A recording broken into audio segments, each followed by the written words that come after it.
ಈಗಿನ ಸುದ್ದಿ Sandalwood star ನಟನೊಬ್ಬನ ಆಸ್ತಿ ವಿವರದ ಎಕ್ಸ್ಕ್ಲೂಸಿವ್ ಆದಂತಹ ಸ್ಟೋರಿ.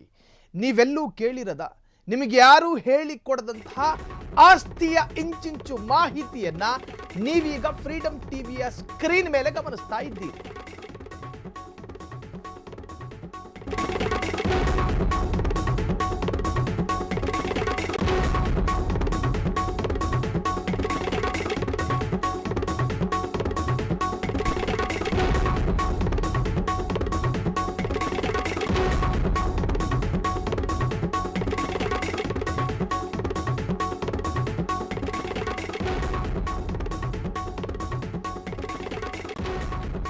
ಸಿನಿಮಾದ ಮುಖಾಂತರ ಭಾರತೀಯ ಥಿಯೇಟರ್ ಸ್ಕ್ರೀನ್ ಮೇಲೆ ತೂಫಾನ್ ಎಬ್ಬಿಸಿದ್ದ ಸ್ಟಾರ್ ನಟನೊಬ್ಬನ ಕೋಟಿ ಕೋಟಿ ಆಸ್ತಿಯ ವಿವರ ನಿಮ್ಮ ಫ್ರೀಡಂ ಟಿವಿ ಸ್ಕ್ರೀನ್ ಮೇಲೆ ಮಾತ್ರ.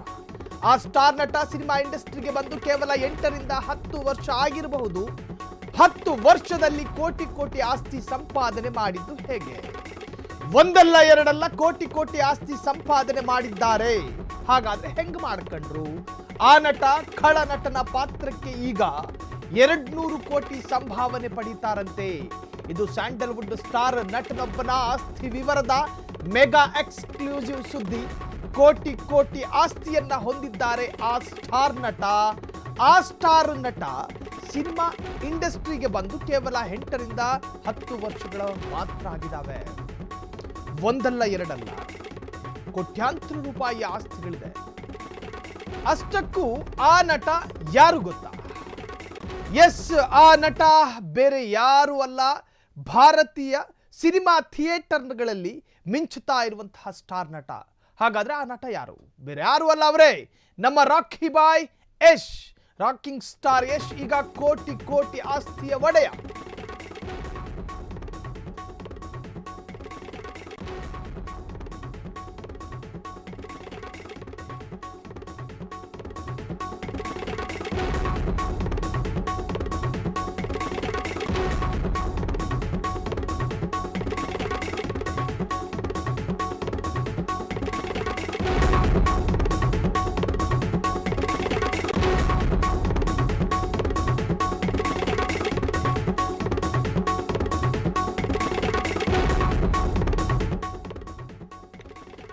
ಒಂದಲ್ಲ ಎರಡಲ್ಲ ಬರೋಬ್ಬರಿ 53 ಕೋಟಿ ಆಸ್ತಿಯ ಒಡೆಯ. ಇಷ್ಟು ಆಸ್ತಿ ಸಂಪಾದನೆ ಮಾಡಿದ್ದು ರಾಧಿಕಾ ಪಂಡಿತ್ ಅವರ ಕೈಗುಣ. ಮಕ್ಕಳು ಹುಟ್ಟಿದ ಕೂಡಲೇ ಅದೃಷ್ಟ ಭಾಗ್ಯ ತೆರೆದಂತಾಗಿದೆ. ಅಷ್ಟಕ್ಕೂ ಆ ನಟ ಯಾರು ಗೊತ್ತಾ? ಆ ನಟ ಯಾರು? ಒಬ್ಬ ಚಾಲಕನ ಡ್ರೈವರ್ ಮಗನಾಗಿದ್ದ ಯಶು ಇಷ್ಟೊಂದು ಕೋಟಿ ಆಸ್ತಿ ಒಡೆಯ ಆಗ್ತಾರೆ. ಎಷ್ಟು ಮನೆಗಳಿವೆ ಗೊತ್ತಾ? ಎಷ್ಟು ಫಾರ್ಮ್ ಹೌಸ್ಗಳಿವೆ?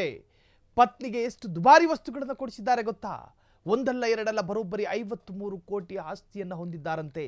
ಇಷ್ಟು ಆಸ್ತಿ ಸಂಪಾದನೆ ಮಾಡಿದ್ದು ರಾಧಿಕಾ ಪಂಡಿತ್ ಕೈಗುಣ. ಯಾಕೆ ಹಿಂಗೆ ಹೇಳ್ತಾ ಇದ್ದೀವಿ ಅಂತ ಹೇಳಿದ್ರೆ, ಯಾವಾಗ ರಾಧಿಕಾ ಅವರನ್ನು ಮದುವೆಯಾದರು ಯಶು, ಅದಾದ ನಂತರ ಭಾಗ್ಯಲಕ್ಷ್ಮಿ ಕೇಳಿದಕ್ಕಿಂತ ಹೆಚ್ಚಾಗಿ ಬರತೊಡಗ್ತು. ಏನೂ ಇಲ್ಲದಂತಹ ಶೂನ್ಯ ಸ್ಥಿತಿಯಲ್ಲಿದ್ದಂತಹ ಯಶ್ಗೀಗ ಕೋಟಿ ಕೋಟಿ ಆಸ್ತಿಗಳಿದಾವೆ. ಇದು ಮತ್ಸರದಿಂದಲೋ, ಅಯ್ಯೋ ನಟನೊಬ್ಬನ ಆಸ್ತಿ ವಿವರ ನಿಮಗೆ ಯಾಕ್ರಿ ಅಂತ ಕೇಳಬಹುದು ನೀವು. ಯಾರೋ ಆಸ್ತಿ ಸಂಪಾದನೆ ಮಾಡ್ತಾರೆ, ನಿಮಗೆ ಯಾಕೆ ಊರು ಸಾಬ್ರಿ ಅಂತ ನೀವು ಕಾಮೆಂಟ್ನಲ್ಲಿ ಹಾಕಬಹುದು. ನಮಗೆ ಯಾಕೆ ಊರು ಸಾಬ್ರಿ ಅಂದರೆ, ಸಾಮಾಜಿಕವಾಗಿ ಸಾರ್ವಜನಿಕವಾಗಿ ಗುರುತಿಸಿಕೊಂಡಂತಹ ವ್ಯಕ್ತಿತ್ವದ ಆಸ್ತಿಯ ವಿವರವನ್ನು ತಿಳಿದುಕೊಳ್ಳೋದಕ್ಕೆ ಜನರಲ್ಲೂ ಕೂಡ ಒಂದಷ್ಟು ಕ್ಯೂರಿಯಾಸಿಟಿಗಳಿರ್ತಾವೆ. ಆ ನೈಜ ಆಸ್ತಿಯ ವಿವರವನ್ನು ಕೊಡುವಂತಹ ಕರ್ತವ್ಯ ಮಾಧ್ಯಮದ್ದೂ ಆಗಿದೆ. ಈ ಪರಿಜ್ಞಾನದಿಂದ ಇದನ್ನು ತೋರಿಸ್ತಾ ಇದ್ದೀವಿ. ಇಷ್ಟು ಆಸ್ತಿ ಸಂಪಾದನೆ ಮಾಡಿದ್ದು ರಾಧಿಕಾ ಪಂಡಿತ್ ಅವರ ಕೈಗುಣ. ಮಕ್ಕಳು ಹುಟ್ಟಿದ ಗಳಿಗೆ ಚೆನ್ನಾಗಿತ್ತು. ಯಶ್ ಪಾಲಿಗೆ ಅದೃಷ್ಟ ತಂದ್ರು ಮಕ್ಕಳು. ಸೊ ಹಾಗಾದರೆ ಯಶ್ ಆಸ್ತಿ ಗಳಿಕೆ ನಿಜಕ್ಕೂ ಕೂಡ ಆಶ್ಚರ್ಯಕರ. ಜೊತೆಗೆ ಒಬ್ಬ ಡ್ರೈವರ್ ಮಗನಾಗಿ ಒಂದಷ್ಟು ಕುಟುಂಬಕ್ಕೂ ಕೂಡ ಮಾದರಿಯಾಗುತ್ತೆ ಈ ಒಂದು ಆಸ್ತಿ ಗಳಿಕೆ ಇದೆಯಲ್ಲ. ಆರ್ಥಿಕವಾಗಿ ಏನೂ ಇಲ್ಲದಂತಹ ಒಬ್ಬ ಸಾಮಾನ್ಯ ನಾಯಕ ಇವತ್ತು ಭಾರತದ ಖ್ಯಾತ ನಟನಾಗಿ ಪ್ಯಾನ್ ಇಂಡಿಯಾದ ಮುಖಾಂತರವಾಗಿ ದೇಶದ ನಾನಾ ವುಡ್ಗಳಲ್ಲಿ ಯಶ್ ಎನ್ನುವಂತಹ ಹೆಸರು ಈಗ ಮಿಂಚುತ್ತಾ ಇದೆ. ಅದಕ್ಕೆ ಕರ್ನಾಟಕಕ್ಕೂ ಕೂಡ ಹೆಮ್ಮೆ, ಕರ್ನಾಟಕದ ಕೀರ್ತಿಯನ್ನು ಹೆಚ್ಚಿಸಿದ ಹೆಸರು ಕೂಡ ಯಶ್ನದ್ದಾಗಿದೆ.